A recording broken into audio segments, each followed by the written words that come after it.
North Korea has been one of the most intriguing countries of the 21st century. Between the totalitarian dictatorship held by the Kim family, controlled press, and broadcasters. It's a big no-no.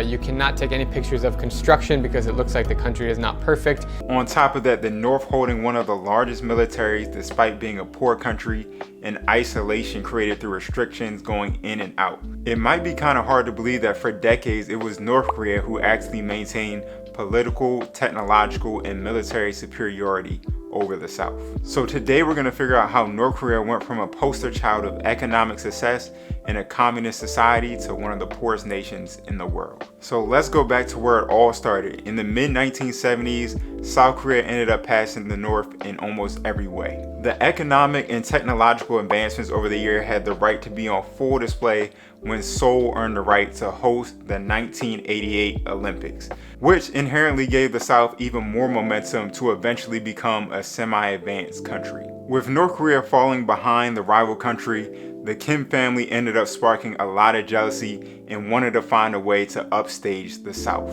It was decided that North Korea would create their own Olympics and have all the participants stay in the Ryoyoung Hotel, also properly nicknamed the Hotel of Doom. Construction for this hotel began in 1987 but was halted in 1992 as North Korea entered a period of economic crisis, also known as the North Korean famine, which we'll go over a little bit later. The huge hotel in the skyline went from the country's pride and joy to a clear signal of its economic downfall.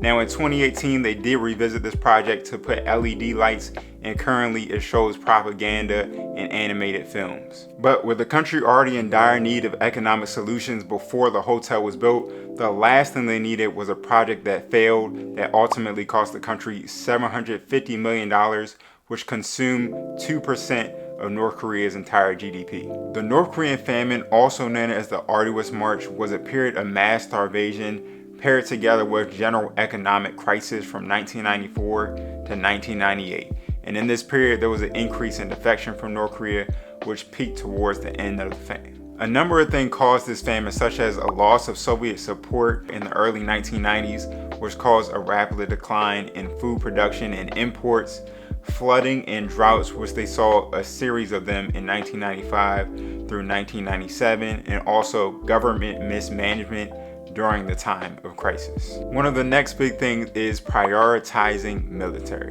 North Korea has a history of allocating an extensive amount of resources towards their military, but this only ramped up during the North Korean famine. In 1993, the required military service was extended from 8 to 10 years. Now, the military said it was hoping to make up for the shortfall of troop numbers in the military following the high child mortality rate, along with a low birth rate stemming from the North Korean famine. This call to duty stripped the country of resources, spiraling it further into economic trouble. And just for comparison, North Korea's military is the fourth largest in the world, only behind China, India, and the United States, with an estimated 1.28 million active personnel. And lastly, one of the things that impacted most countries is the pandemic setback in 2020. North Korea's economy was estimated to contract 4.5% in 2020, marking one of the worst contractions since 1997 in the North Korean famine. During this time, North Korean borders have remained closed, but it has been increasing reports that the isolation imposed to avoid the pandemic was having a major impact on their economy. But as for where they are now, it has been said that North Korea plans to reopen for limited international tourism by the end of 2024, which marks approximately 5 years since the start of the pandemic. But as to what's going to come in the future, we'll just have to wait and find out.